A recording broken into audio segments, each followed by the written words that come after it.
നമുക്കിനി page 69 page 69 നാലാമത്തെ question നമ്മൾ ചെയ്തിട്ടില്ല. Page 69 4th question. അപ്പൊ അടുത്ത എഴുതേണ്ടത് നാലാമത്തെ ചോദ്യമാണ് കേട്ടോ. നാലാമത്തെ ചോദ്യം ശ്രദ്ധിക്കേണ്ട കാര്യം, ആ ചിത്രത്തിന് മുകളിലും ചിത്രത്തിന്റെ അടിയിലും അതിന്റെ ചോദ്യമുണ്ട്. അപ്പൊ ചോദ്യം ആദ്യം മുഴുവൻ എഴുതുക. എഴുതിയതിനു ശേഷം അവിടെ 2 ചിത്രങ്ങളുണ്ട്. അതില് രണ്ടാമത്തെ ചിത്രം, അതായത് റൈറ്റ് സൈഡിലുള്ള ചിത്രമാണ് അതിൽ വരയ്ക്കേണ്ടത്. മാഷ് പറഞ്ഞ ക്ലിയർ ആയില്ലേ? ആ ചിത്രത്തിന് മുകളിലും ചിത്രത്തിന്റെ അടിയിലും ചോദ്യങ്ങൾ കൊടുത്തിട്ടുണ്ട്. അപ്പൊ നിങ്ങൾ ചോദ്യം മുഴുവൻ, ചിത്രത്തിന്റെ മുകളിലുള്ളതും ചിത്രത്തിന്റെ അടിയിലുള്ളതും മുഴുവൻ ഒരുമിച്ച് എഴുതുക. എഴുതിയതിനു ശേഷം ചിത്രം വരയ്ക്കുമ്പോൾ 2 ചിത്രങ്ങളിൽ റൈറ്റ് സൈഡ് ചിത്രം, രണ്ടാമത്തെ 2 കോഡ്സ്, 2 ഞാനുള്ള ചിത്രമുണ്ട്, അതുമാണ് വരയ്ക്കേണ്ടത് കേട്ടോ. അപ്പം ചോദ്യം പെട്ടെന്ന് എഴുതും.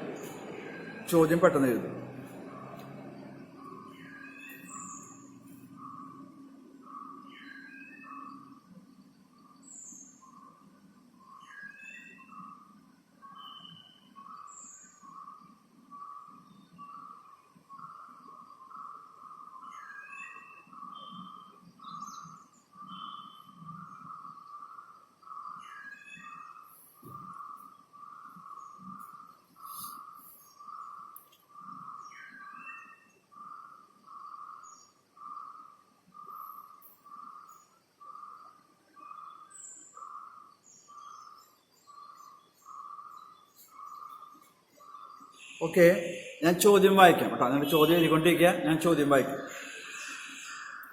എ കോഡ് and the diameter through one of its ends are drawn in a circle.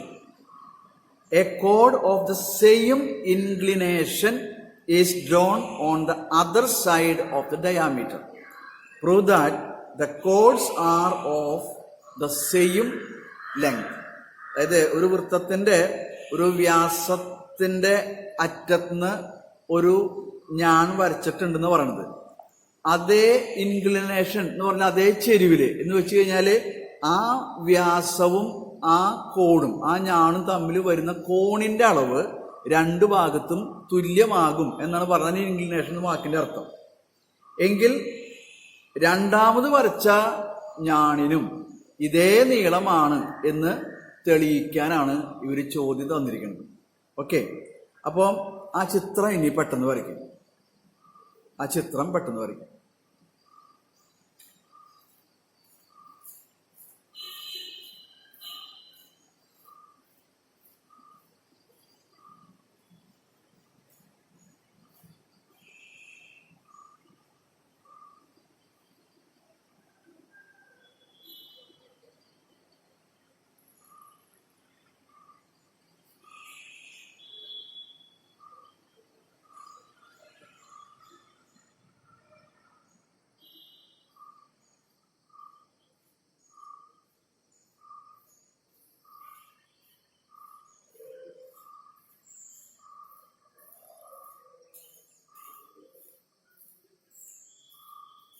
ചിത്രം ഞാനിവിടെ ബോർഡ് വരയ്ക്കാം, നിങ്ങൾ പെട്ടെന്ന് വരയ്ക്കൂ കേട്ടാ.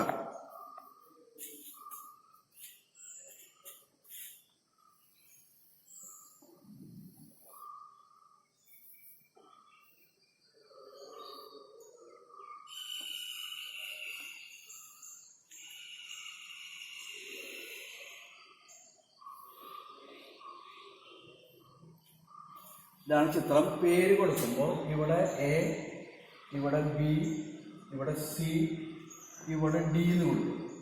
ഇത് വൃത്തകേന്ദ്രം ഒ. പിന്നെ നമ്മൾ ചെയ്യുന്ന കാര്യങ്ങൾ, ഇത് പി, ഇത് ക്യൂ, ഇതൊക്കെ ലംബങ്ങൾ മാത്രം. ഇതാണ് ചിത്രം വരയ്ക്കുമ്പോൾ. ഇതൊക്കെ നമ്മളെ മുന്നിൽ ചെയ്തിട്ടുള്ള കണക്കുകൾ തന്നെയാണ് കേട്ടോ. ഇതൊക്കെ ഒരേ ബന്ധമുള്ള കണക്കുകളാണ് ഏകദേശം കേട്ടോ. ചിത്രങ്ങളെല്ലാം ഒരേപോലെയാണ് വരുന്നത്. നമ്മൾ ചെയ്യുന്ന കാര്യങ്ങളും ഏകദേശം ഒരേപോലെ തന്നെയാണ്. ചെറിയ വ്യത്യാസങ്ങൾ ഉണ്ടെന്നുള്ളൂ. ഇപ്പൊ നമ്മൾ ലാസ്റ്റ് ചെയ്ത 6ാമത്തെ കണക്കുമായി ബന്ധപ്പെട്ട കണക്കിനിത്, അപ്പോൾ 5, 4 ഇതൊക്കെ ബന്ധപ്പെട്ട കണക്കുകളാണ് കേട്ടോ. ചെറിയ ചെറിയ വ്യത്യാസങ്ങളുള്ളൂ. 3, 5 അത് ബന്ധപ്പെട്ട കണക്കുകളാണ്. 3ാമത്തെ 5ാമത്തെ. 3ാമത്തെ ചെയ്ത കണക്കിന്റെ ചെറിയൊരു അതിന്റെ നേരെ റിവേഴ്സ് എന്ന് പറയാം 5ാമത്തെ കണക്ക്. അപ്പോൾ 4ഉം 6ഉം ഏകദേശം ബന്ധമുള്ള കണക്കുകളാണ്.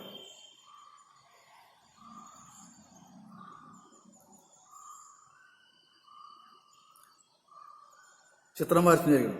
ഇനി നമുക്ക് ചെയ്യേണ്ട കാര്യം എന്താണെങ്കിൽ ശ്രദ്ധിക്കുക. Prove that the chords are of the same length. ഈ ഞാണുകൾക്ക് ഒരേ നീളമാണ് എന്ന് തെളിയിക്കാനാണ് ഒരു പറയണത്. ഞാണുകൾക്ക് ഒരേ നീളമാണ് എന്ന് നമുക്ക് തെളിയിക്കണമെങ്കിൽ നമ്മൾ എന്ത് ചെയ്യണം? ഈ ഞാണിലേക്കുള്ള അകലം ഒരേ അകലമാണ് എന്ന് തെളിയിച്ചാൽ മതി. നമുക്കിവിടെ തെളിയിക്കേണ്ട ചോദ്യം AB is equal to AC എന്നാണ് നമുക്ക് തെളിയിക്കാനുള്ളത്. ഞാണുകൾക്ക് ഒരേ നീളമാണ് എന്ന് തെളിയിക്കാൻ ചോദ്യം. ഞാണുകൾക്ക് ഒരേ നീളമാണെന്ന് തെളിയിക്കണമെങ്കിൽ നിങ്ങൾ ചെയ്യേണ്ട കാര്യം OP is equal to OQ എന്ന് തെളിയിക്കുക. അതായത് വൃത്തകേന്ദ്രത്തിൽ നിന്ന് ഞാണിലേക്കുള്ള അകലം, the distance from the centre to the chords are equal എന്ന് തെളിയിച്ചു കഴിഞ്ഞാൽ ഞാണുകൾക്ക് ഒരേ നീളമാണ്. കാരണം നമ്മൾ ആ നോട്ട് എഴുതി വെച്ചിട്ടുണ്ട്. ഒരു വൃത്തത്തിന്റെ കേന്ദ്രത്തിൽ നിന്ന് തുല്യ അകലത്തിൽ കിടക്കുന്ന ഞാണുകൾക്കൊക്കെ ഒരേ നീളമാണ്. മനസ്സിലായി? ഇനി രണ്ടാമത്തെ കാര്യം, വൃത്തകേന്ദ്രത്തിൽ നിന്നുള്ള അകലങ്ങൾ തുല്യമാണെന്ന് തെളിയിക്കണമെങ്കിൽ നമ്മൾ എന്ത് ചെയ്താൽ മതി? ഞാണുകൾ തുല്യമാണെന്ന് തെളിയിച്ചാൽ മതി. കാരണം തുല്യ നീളമുള്ള ഞാണുകൾ വൃത്തകേന്ദ്രത്തിൽ നിന്ന് ഒരേ അകലത്തിലായിരിക്കും. അപ്പൊ ഇത് രണ്ടും കണക്റ്റഡ് ആണ്. തന്നെ നിങ്ങൾ ഇത് ഓർത്ത് വെക്കും വേണം കേട്ടോ. വൃത്തകേന്ദ്രത്തിൽ നിന്നുള്ള അകലങ്ങൾ തുല്യമായി കഴിഞ്ഞാൽ ഞാണുകൾ തുല്യമായിരിക്കും. ഞാണുകൾ തുല്യമാണെങ്കിൽ വൃത്തകേന്ദ്രത്തിൽ നിന്നുള്ള അകലങ്ങൾ തുല്യമായിരിക്കും. ഇത് തിരിച്ചും മറിച്ചുള്ള പറയുന്ന കാര്യങ്ങൾ ബന്ധപ്പെടുത്തിയിട്ട് ചില ചെറിയ ചോദ്യങ്ങൾ, 1 മാർക്കിന്റെ ചോദ്യങ്ങളൊക്കെ വന്നിട്ടുണ്ട് കേട്ടാ. അപ്പോൾ ശ്രദ്ധിക്കുക. അപ്പൊ നമുക്ക് തെളിയിക്കേണ്ടത് AB ഈക്വൽ ടു AC തെളിയിക്കേണ്ടത് AB ഈക്വൽ ടു AC തെളിയിക്കണമെങ്കിൽ നമുക്ക് OP ഈക്വൽ ടു OQ എന്ന് തെളിയിക്കണം. അതിലൂടെ തന്ന കാര്യം എന്താ വെച്ച് കഴിഞ്ഞാല് ഈ കാണുന്ന കോണിന്റെ അളവ് തുല്യമാണെന്ന് കണക്കിൽ തന്നിട്ടുണ്ട്. ഈ 2 കോണുകൾ തുല്യമാണെന്ന് കണക്കിൽ തന്നിട്ടുണ്ട്. അതുപോലെ തെളിയിക്കേണ്ട case OP equal to OQ തെളിയിക്കണം. അപ്പൊ OP ഈക്വൽ ടു OQ തെളിയിക്കണമെങ്കിൽ നമുക്ക് എന്താ ചെയ്യേണ്ടത്? നമ്മളൊക്കെ ഇപ്പൊ തെളിയിച്ചുകൊണ്ടിരിക്കുന്നത് കഴിഞ്ഞ വർഷം പഠിച്ച നമ്മുടെ സിദ്ധാന്തമാണ്. അതായത് SAS-ഓ അല്ലെങ്കിൽ SSS-ഓ അല്ലെങ്കിൽ SAA ഇതൊക്കെ ഉപയോഗിച്ചിട്ടാണ് നമ്മളിപ്പോ തെളിയിച്ചുകൊണ്ടിരിക്കുന്നത്. ഓക്കെ, അപ്പൊ നമുക്ക് വേണ്ട കാര്യം OP ഈക്വൽ ടു OQ തെളിയിക്കണമെങ്കിൽ OP OQ ഉൾപ്പെടുന്ന 2 ത്രികോണങ്ങളുണ്ട് അവിടെ. ആ 2 ത്രികോണങ്ങൾ ഈക്വൽ ട്രയാങ്കിൾസ് ആണ്, തുല്യ ത്രികോണങ്ങളാണ് എന്ന് നമുക്ക് തെളിയിച്ചു കൊടുത്താൽ മതി. ക്ലിയർ ആയോ? ഇതൊക്കെ ഈ ബന്ധങ്ങൾ നമുക്ക് കണക്ക് എപ്പോഴും വായിക്കുമ്പോൾ ശ്രദ്ധിക്കേണ്ട കാര്യം, കണക്കിൽ എന്താ തന്നിരിക്കണേ, നമ്മൾ എന്താണ് ചെയ്യേണ്ടത്, ഈ ഒരു കാര്യം നമ്മൾ ആദ്യം തിട്ടപ്പെടുത്തി കഴിഞ്ഞാൽ ഈസിയായി. അപ്പൊ നമുക്ക് ഈ 2 ത്രികോണങ്ങൾ തുല്യമാണെന്ന് തെളിയിക്കണം. അപ്പൊ നമുക്കിപ്പോ ഇവിടെ ഒരു വിഷയം എന്താ വെച്ച് കഴിഞ്ഞാല്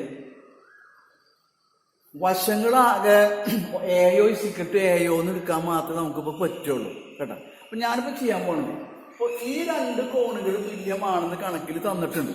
ഞാൻ തൽക്കാലം ഇതില് ഒരു കോണിന്റെ അളവ് X എന്ന് എടുക്കുകയാണ്. അതായത് ശ്രദ്ധിക്കുക, let angle OAP is equal to X. OAPയുടെ അളവ് നമ്മൾ X ആയിട്ട് എടുക്കുകയാണ് എന്ന് വിചാരിക്കുക നമ്മൾ. അങ്ങനെയാണെങ്കിൽ ഈ കോണും Xലായിരിക്കില്ലേ? കാരണം ആ 2 കോണുകൾ തുല്യമാണെന്ന് കണക്കിൽ പറഞ്ഞിട്ടുണ്ട്. അപ്പൊ ആ കോണിന്റെ അളവ് നമ്മൾ X വിചാരിക്കുകയാണെങ്കിൽ ഇപ്പുറത്തെ കോണിന്റെ അളവും X ആയിരിക്കും. ബട്ട് ആ കോൺ നമ്മൾ 30 ഡിഗ്രി വിചാരിക്കുകയാണെങ്കിൽ ഈ കോണിന്റെ അളവും 30 ഡിഗ്രി വരും. കാരണം ഈ 2 കോണുകള് തുല്യമാണ്. ഓക്കെ, അപ്പൊ ഇപ്പുറത്തെ കോൺ OAQ ഈസ് ഓൾസോ X. അങ്ങനെയാണെങ്കിൽ നമുക്ക് ഈ കോണിന്റെ അളവ് പറയുന്നത്, ഈ 2 കോണിന്റെ അളവ്, ഈ 2 കോണിന്റെ അളവ് തുല്യമായിരിക്കും കേട്ടോ. ഓക്കെ, ഈ കോണ് കാണെങ്കിൽ നമ്മൾ ചെയ്യേണ്ട കാര്യം, ഈ കോണിന്റെ അളവ് 90 ഡിഗ്രി വന്നു. അങ്ങനെയാണെങ്കിൽ കഴിഞ്ഞ ദിവസം ഞാൻ പറഞ്ഞു തോന്നും, ഈ 2 കോണുകൾ കൂട്ടുമ്പോഴും 90 ഡിഗ്രി വരും. കാരണം 90 150 ഡിഗ്രി വരും. അപ്പൊ ഈ കോണിന്റെ അളവ് 90 ഡിഗ്രി ആണെങ്കിൽ ഈ 2 കോണുകൾ കൂട്ടുമ്പോൾ 90 ഡിഗ്രി വരും. അപ്പൊ ഈ കോണിന്റെ അളവ് angle AOP is equal to angle AOQ is equal to 90 minus X എന്നാവും. ഈ 2 കോണുകള് 90 മൈനസ് X വരും. അപ്പൊ നോക്കിയാ നിങ്ങള്, ഈ ത്രികോണത്തിലെ 2 കോണുകള്, ഈ ത്രികോണത്തിൽ 2 കോണുകൾ തുല്യായി. AO എന്ന് പറയുന്ന വശം പൊതുവശമായി. അപ്പോ AO പൊതുവശമാക്കി എടുക്കുകയാണെങ്കിൽ ഈ ത്രികോണത്തിന്റെ ഒരു വശവും അതിന്റെ അറ്റങ്ങളിൽ വരുന്ന കോണുകളും ഇപ്പുറത്ത് കിടക്കുന്ന ത്രികോണത്തിന്റെ AO എന്ന് പറയുന്ന വശവും അറ്റങ്ങളിൽ വരുന്ന കോണുകളും തുല്യമായി കഴിഞ്ഞാല് SAA നിയമപ്രകാരം ആ രണ്ട് ത്രികോണങ്ങള് തുല്യമാണെന്ന് നമുക്ക് പറയാം. ക്ലിയറായോ? നമ്മൾ എഴുതാൻ പോകുന്ന കേസ് ഇങ്ങനെയൊക്കെയാണ്. ഒന്ന്, AO is equal to AO. ഇവിടെ നമുക്ക് in triangle AOP, triangle AOQ. ഇങ്ങനെയാണ് നമുക്ക് എടുക്കാൻ പോകുന്നത്. AOP and AOQ എടുത്തു കഴിഞ്ഞാൽ AO is equal to AO. രണ്ടാമത്തെ case angle OAP is equal to angle OAQ. അത് x ഡിഗ്രി വീതം. രണ്ടാമത്തെ ആംഗിൾ AOP, ആംഗിൾ AOQ, അത് 90 - x ഡിഗ്രി വീതം. നാലാം സ്റ്റെപ്പില് triangle AOP is equal to triangle AOQ. കാരണം SAA ഒരു വശവും അറ്റങ്ങളിൽ വഴി രണ്ട് കോണുകളും തുല്യമാണ്. അപ്പൊ അഞ്ചാമത്തെ സ്റ്റെപ്പിൽ നമുക്ക് OP is equal to OQ എന്ന് എഴുതാം. കാരണം രണ്ട് തുല്യ ത്രികോണങ്ങളിലെ തുല്യ കോണുകൾക്ക് എതിരെ കിടക്കുന്ന വശങ്ങളാണ്. X എന്ന് പറയുന്ന കോണിനെ എതിരെ കിടക്കുന്ന വശമാണ്. അങ്ങനെയാണെങ്കിൽ നമുക്ക് എന്ത് പറയാം? നമ്മൾ തെളിയിച്ച കാര്യം OP is equal to OQ തെളിയിച്ചു. അപ്പൊ അകലങ്ങൾ തുല്യമായി കഴിഞ്ഞാൽ ഞാണുകൾ തുല്യമായിരിക്കും. therefore അക്ഷരത്തില് AB is equal to AC. ഇതാണ് നമ്മുടെ ഈ കണക്കിന്റെ തെളിവ്. ഓക്കെയോ? ഓക്കെ ആയി കഴിഞ്ഞാൽ നിങ്ങൾ ഈ സ്റ്റെപ്പുകൾ വേഗം ശ്രദ്ധിച്ച് എഴുതുക. ബ്രാക്കറ്റിൽ വരുന്ന കാരണങ്ങൾ ഞാൻ പറയാം കേട്ടോ. സ്റ്റെപ്പുകൾ നോക്കി എഴുതൂ. In triangle AOP, triangle AOQ. മലയാളത്തിൽ എഴുതുമ്പോൾ ത്രികോണം AOP, ത്രികോണം AOQ എന്നിവയിൽ എന്ന് എഴുതാം.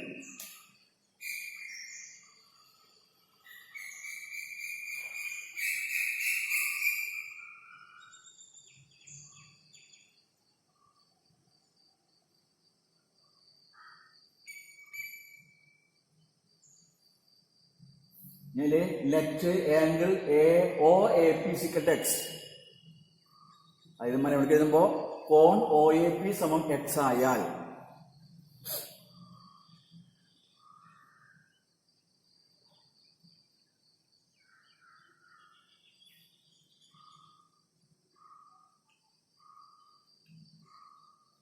OAP = X ആയാൽ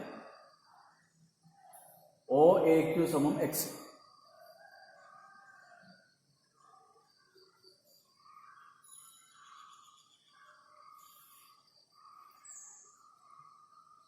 therefore angle AOP = angle AOQ is equal to 90 - x.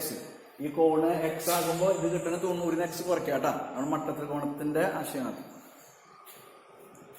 ഇനി ഇവിടുന്ന് എഴുതാം AO = AO. അതിന്റെ കാരണം പൊതുവശം കോമൺ സൈഡ്. പൊതുവശം കോമൺ സൈഡ്.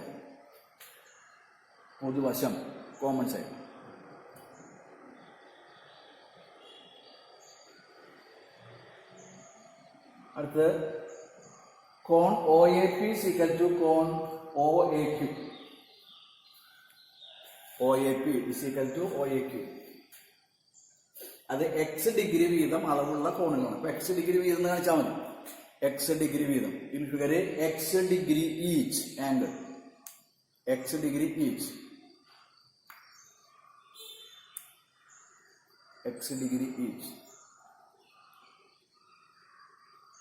തേർഡ് എഴുതുമ്പോൾ angle AOP = angle AOQ. AOP = angle AOQ. അത് എഴുതുമ്പോ 90 - x വീതം എഴുതാം. ആ കോണുകൾക്ക് 90 - x ഡിഗ്രി വീതം ഉള്ള കോണുകൾ. 90 - x വീതമുള്ള കോണുകൾ. 90 - x degree each.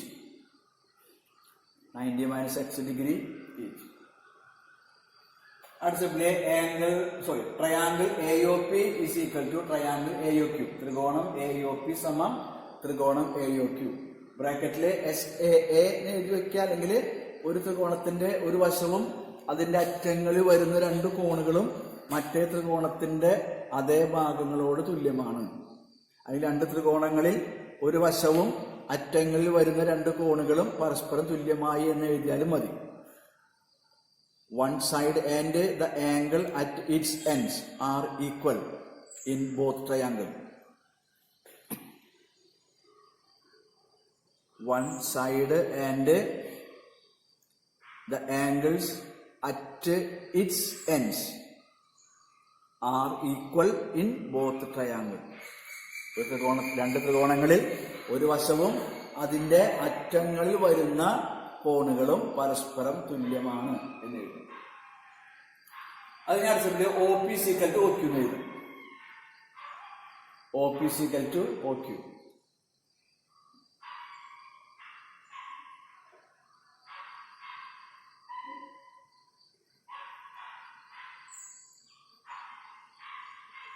OP = OQ.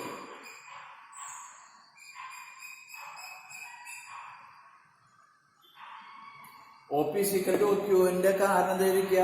രണ്ട് ത്രികോണം തുല്യമായി. തുല്യ ത്രികോണങ്ങളിൽ തുല്യ കോണുകൾക്ക് എതിരെ കിടക്കുന്ന വശങ്ങൾ രണ്ട്. അപ്പൊ മലയാളം എഴുതുക. തുല്യ ത്രികോണങ്ങളിൽ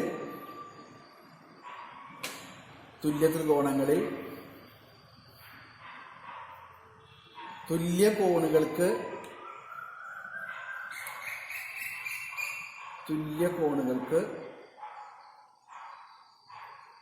എതിരെ കിടക്കുന്ന വശങ്ങൾ.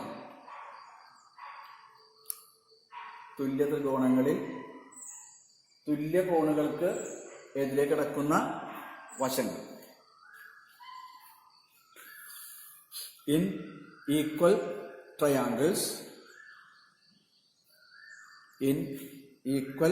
triangles, the sides opposite to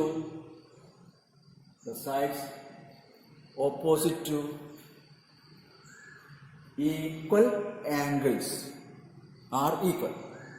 The sides opposite to equal angles are equal. ഇനി അടുത്ത സ്റ്റെപ്പിലെ 6ാം സ്റ്റെപ്പിൽ എഴുതുക. Therefore AB is equal to AC. AB is equal to AC. അതിന്റെ കാരണമായിട്ട് എഴുതുക. AB is equal to AC എന്ന് എഴുതിയിട്ട് അതിന്റെ കാരണമായിട്ട് എഴുതുക. വൃത്തകേന്ദ്രത്തിൽ നിന്ന് തുല്യ അകലത്തിലുള്ള ഞാണുകൾ.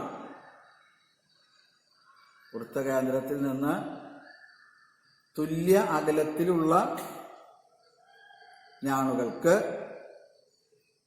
തുല്യ നീളമായിരിക്കും. വൃത്തകേന്ദ്രത്തിൽ നിന്ന് തുല്യ അകലത്തിലുള്ള ഞാണുകൾക്ക് തുല്യ നീളം ആയിരിക്കും. The chords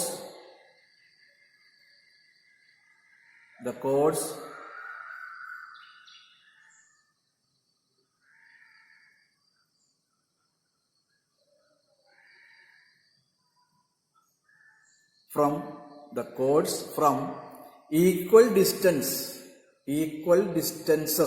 from the center. The chords from equal distances from the center of a circle are equal.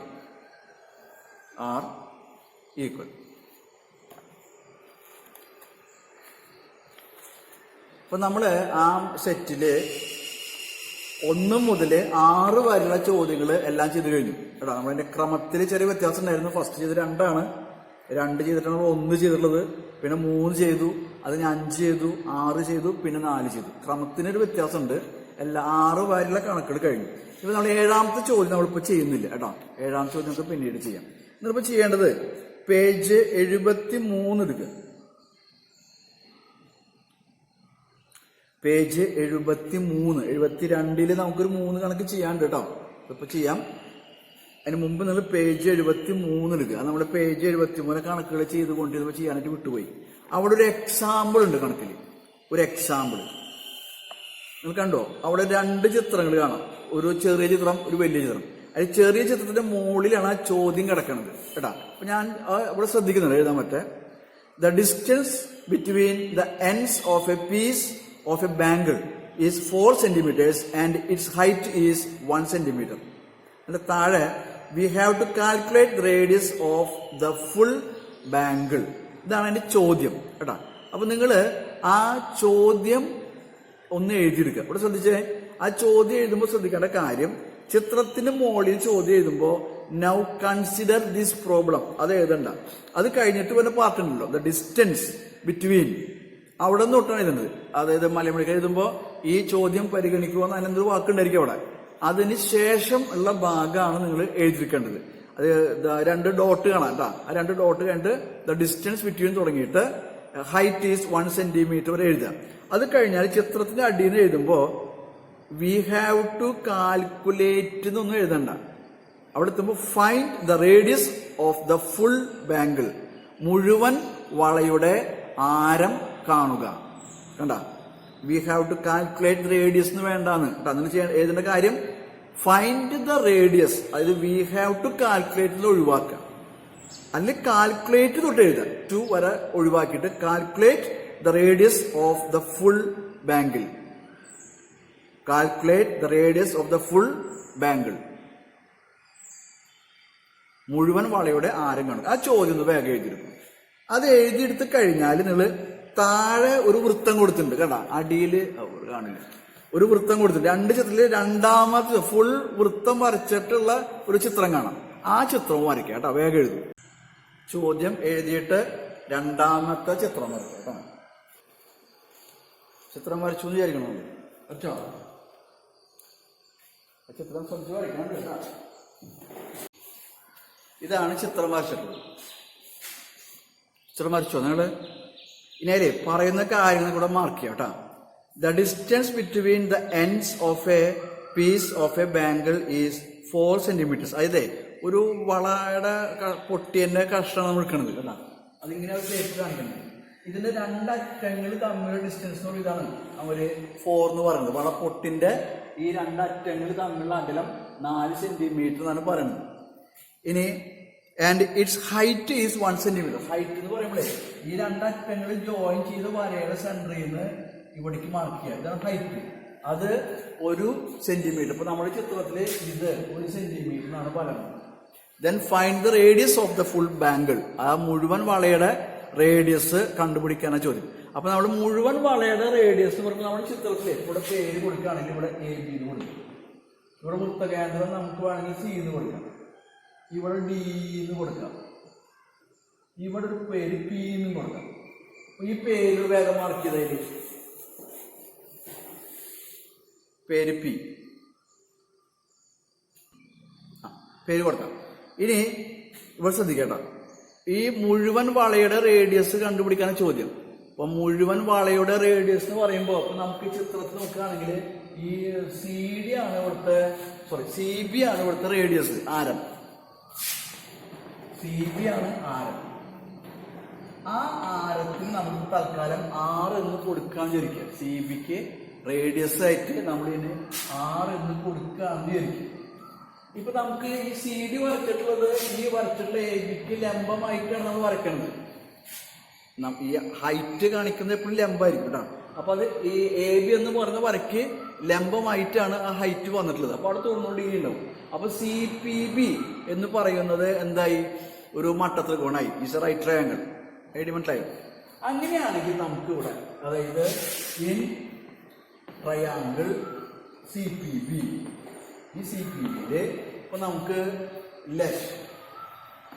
CBയുടെ length നമ്മൾ 6 എടുക്കും. അത് ആരാണ്? നമ്മൾ 6 എടുക്കും.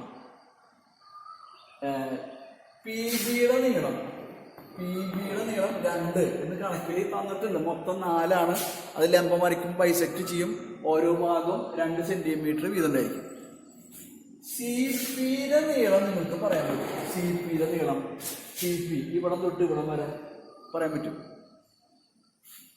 അത് മാത്രമേ കണക്കിന് പ്രത്യേകതയുള്ളൂ കേട്ടോ. ഇവിടെ ശ്രദ്ധിക്കുക, ഈ കണക്ക് ഇമ്പോർട്ടൻ്റ് ആണ്, പരീക്ഷയ്ക്ക് വന്നിട്ടുണ്ട് കേട്ടോ, പല പ്രാവശ്യം വന്നിട്ട് കണക്കാണ്. ഇതിപ്പോൾ ഇവിടെ നമുക്ക് ബാങ്കിൽ നിന്ന് വേണ്ടിയിട്ടാണ് ഈ കണക്ക് പറയണത്, ഒരു വളപ്പൊട്ടിൻ്റെ കഷ്ണം. ഇതേ കണക്ക് ഒരിക്കലും പാലത്തിൻ്റെ ഇങ്ങനെ ആർച്ച് ഉണ്ടാവും. ഇപ്പം ഇങ്ങനെ ആർച്ച് വരയ്ക്കും, പാലത്തിന് ഇങ്ങനെ ആർച്ച് വരയ്ക്കും. ഞാൻ അടുത്ത ആർച്ച് ഇങ്ങനെ പാലങ്ങൾക്ക് ഇങ്ങനെ കണ്ടില്ല നിങ്ങൾ, ഇങ്ങനത്തെ 2 ആർച്ചുകൾ തമ്മിലുള്ള ഡിസ്റ്റൻസ് കൊണ്ട് ഒരിക്കൽ കണക്ക് ചോദിച്ചിട്ടുണ്ടായിരുന്നു. ഈ ഹൈറ്റ് അതൊക്കെ മീറ്ററിൽ അളവ് തന്നിട്ട് ഒരിക്കൽ പരീക്ഷ ചോദിച്ചിട്ടുണ്ടായിരുന്നു. ക്ലിയർ ആയോ? അപ്പോൾ കണക്ക് അങ്ങനെയും വരാം കേട്ടോ. പാലങ്ങളായിട്ട് വരാം, പാലത്തിന്റെ ആർച്ചായിട്ട് വരാം, ചിലപ്പോൾ വീടുകളുടെ വല്ല ആർച്ചിൽ വരാം. അപ്പൊ എങ്ങനെ വന്നാലും ചെയ്യുന്ന കാര്യങ്ങളൊക്കെ ഇപ്പൊ നിങ്ങൾ ഈ കണക്കിൽ കണ്ട പോലെ തന്നെ വേറെ വ്യത്യാസങ്ങളൊന്നുമില്ല കേട്ടാ. 1-2 തരത്തില് ചോദ്യങ്ങൾ വന്നു എന്ന് മാത്രമേ ഉള്ളൂ.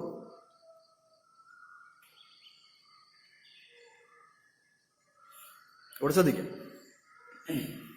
അപ്പൊ സി പി കണ്ടുപിടിക്കണമെങ്കിൽ നോക്കിയേ, ഈ സി ഡി എന്ന് പറഞ്ഞാല് അത് റേഡിയസ് ആണ് അല്ലെ, സി ഡി എന്ന് റേഡിയസ് ആണ്. ബി സി എന്ന് പറഞ്ഞാലും അത് റേഡിയസ് തന്നെയാണ്, രണ്ടും റേഡിയസുകളാണ്. അപ്പൊ റേഡിയസ് ഇപ്പൊ ബി സി നമ്മൾ 6 എടുക്കുകയാണെങ്കിൽ സി ഡിയും 6 ഉണ്ടായിരിക്കും. അതിൽ സി ഡി 6 ഉണ്ടെങ്കിൽ ഈ പാർട്ട് 1 കണക്കിൽ തന്നിട്ടുണ്ട്. അപ്പൊ നിങ്ങൾ ചെയ്യേണ്ട കാര്യം, സി പി കിട്ടണമെങ്കിൽ ഈ ആകെയുള്ള സി ഡിന്ന് ഈ കാണുന്ന പി ഡിയുടെ ലെങ്ത് 1 മീറ്റർ കുറച്ചാൽ മതി. അപ്പോ സി പി കിട്ടണമെങ്കിൽ R-1 എന്ന് വരും. ക്ലിയർ ആയോ? ഇത്രയും കാര്യങ്ങളൊന്ന് വേഗം എഴുതിയെടുക്കും. ഇത്രയും കാര്യങ്ങൾ വേഗം എഴുതിയെടുത്തേ.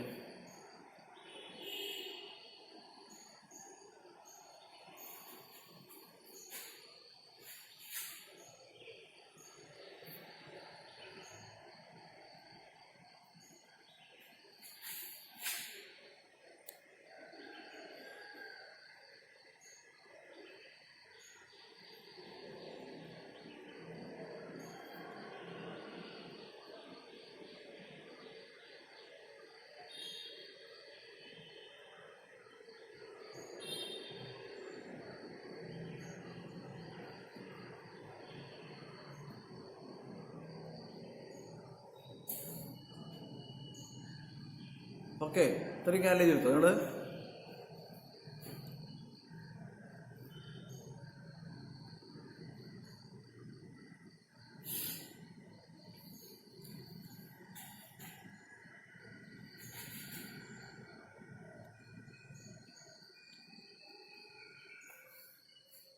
ഇനി ഇവിടെ ശ്രദ്ധിക്കുന്നത്, അപ്പൊ നമുക്കിവിടെ കിട്ടിയിട്ടുള്ളത് ഒരു മട്ടത്രികോണത്തിന്റെ 3 വശങ്ങളാണ്. അത് സി ബി 6 കിട്ടിയിട്ടുണ്ട്, ഇത് സി ബി 6 കിട്ടിയിട്ടുണ്ട്, ഇവിടെ നമുക്ക് R-1 കിട്ടിയിട്ടുണ്ട്, ഇവിടെ 2 കിട്ടിയിട്ടുണ്ട്. ഓക്കെ, അപ്പോ ഒരു മട്ടത്രികോണത്തിന്റെ 3 വശങ്ങള് കിട്ടിക്കഴിഞ്ഞാല് ഉടനെ അവിടെ നമുക്ക് പൈതഗോറസ് സിദ്ധാന്തം ഉപയോഗിക്കാൻ പറ്റും. ക്ലിയർ? 3 വശം കിട്ടിയാല്, അതായത് പാദം സ്ക്വയർ പ്ലസ് ലെമ്മൻ സ്ക്വയർ സമം കർണ square, base square plus height square is equal to hypotenuse square. അങ്ങനെ കൊടുത്തു കഴിഞ്ഞാല് നമുക്കിവിടെ എന്തോ ചെയ്യാൻ പറ്റുക, ഇതിന്റെ പാദം എന്ന് പറഞ്ഞാല് പി ബി ആണ്, ബി പി സ്ക്വയർ പ്ലസ് ലംബം എന്ന് പറഞ്ഞാല് സി പി ആണ്, സി പി സ്ക്വയർ സീക്വൽ, കാരണം എന്ന് പറഞ്ഞാല് ബി സി ബി ആണ്, അതായത് ബി സി ഇങ്ങനെ പറഞ്ഞു. അപ്പൊ B P square plus C P square is equal to C P square. ഇവിടെ നിങ്ങൾ ഇതൊന്ന് അപ്ലൈ ചെയ്ത് നോക്കിയേ, നിങ്ങൾക്ക് ചെയ്യാൻ പറ്റുമെന്ന് ഒന്ന് അപ്ലൈ ചെയ്ത് നോക്കിയേ. ഇവിടെ അത് ബൈ പൈതഗോറസ് തിയറം എന്ന് നമുക്ക് വേണമെങ്കിൽ എഴുതാം കേട്ടോ, ബൈ പൈതഗോറസ് തിയറം നമുക്ക് വേണമെങ്കിൽ എഴുതാം. അതായത് പൈതഗോറസ് സിദ്ധാന്ത പ്രകാരം എന്ന് വേണ്ടി സാധനം എഴുതാം. B P square plus C P square is equal to C P square. ഇനി ഇതിലേക്ക് അളവ് കൊടുക്കും. അളവ് കൊടുക്കുമ്പോൾ ബി പി എന്നുള്ളടത്ത് 2 സ്ക്വയർ പ്ലസ് സി പി എന്നുള്ളടത്ത് R-1 സ്ക്വയർ സമം സി ബി എന്നുള്ളടത്ത് R സ്ക്വയർ, 2 സ്ക്വയർ 4 പ്ലസ് ഇത് R-1 ഹോൾ സ്ക്വയർ ചെയ്യുമ്പോൾ നിങ്ങൾ കഴിഞ്ഞ കൊല്ലം പഠിച്ച X-Y ഹോൾ സ്ക്വയർ സൂത്രവാക്യം ഉപയോഗിക്കണം. അതായത് X square plus Y square minus 2xy. അത് ഉപയോഗിക്കുമ്പോൾ എന്ത് വരിക, ഇത് എക്സ് ഇത് വൈ, അതായത് R square plus 1 square minus 2 into R into 1 സമം R square, 4 plus R square plus 1 square 1 minus 2 into 6 into 1 അപ്പോൾ 2 6 വരും is equal to R square. ഇന്ന് ചെയ്യേണ്ട കാര്യം നമുക്കിതിന്ന് 6 കണ്ടുപിടിക്കാനുള്ളത്, 6ന്റെ അളവ്, അതായത് റേഡിയസ് ആണ് കണ്ടുപിടിക്കേണ്ടത്. റേഡിയസ് കണ്ടുപിടിക്കാനായിട്ട് 6കളൊക്കെ ഒരു ഭാഗത്തേക്ക് മാറ്റാം. ഇപ്പോൾ ഇവിടെ ആർ സ്ക്വയർ ഉണ്ട്, ഒരു -2r ഉണ്ട്. ഈ ആർ സ്ക്വയർ കിടക്കുമ്പോൾ മൈനസ് ആർ സ്ക്വയർ ആവും. ഇവിടെ 4 + 1 ഇവിടെ കിടക്കുമ്പോൾ 4 + 1 ആ സ്റ്റെപ്പ് കൂടെ എഴുതാം. 4 + 1 5 ആവും. പിന്നെ ബാക്കി അവിടെ ആർ സ്ക്വയർ ഉണ്ട്, -2r ഉണ്ട്. അപ്പോൾ ഈ 5 ഇവിടെ കിടക്കുമ്പോൾ -5 ആവും. ഇനി ഇവിടെ പ്ലസ് ആർ സ്ക്വയറും ഈ മൈനസ് ആർ സ്ക്വയർ വെട്ടിപ്പോയി, ആർ സ്ക്വയറിന് ആർ സ്ക്വയർ വെട്ടിപ്പോയി. ബാക്കി നമുക്ക് -2r സമം -5 കിട്ടും.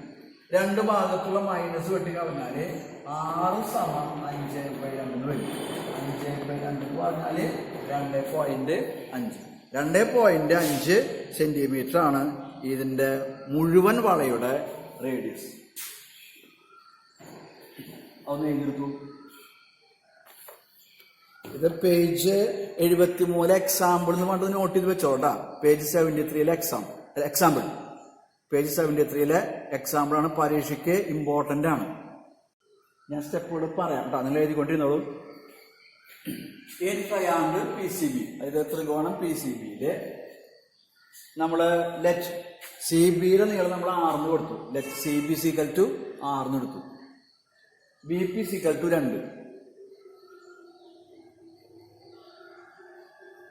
CP = r-1. ഇനി നമ്മളവിടെ പൈതഗോറസ് സിദ്ധാന്തം കൊടുക്കും. BP² + CP² = CB². അതിൽ BPക്ക് 2 കൊടുത്തു. 2 കൊടുക്കൽ അവിടെ ഉണ്ട്. 2² + r-1² സമം പുറത്ത് r². 2ന്റെ സ്ക്വയർ 4 എഴുതി. r-1² പിന്നെ നമ്മൾ എഴുതുന്നു. r-1² എന്ന് പറയുമ്പോൾ ശ്രദ്ധിക്കേണ്ട കാര്യം x-y² സൂത്രവാക്യ പ്രകാരമാണ് നമ്മൾ ചെയ്യണത്. അപ്പോൾ അതെന്താ വരിക?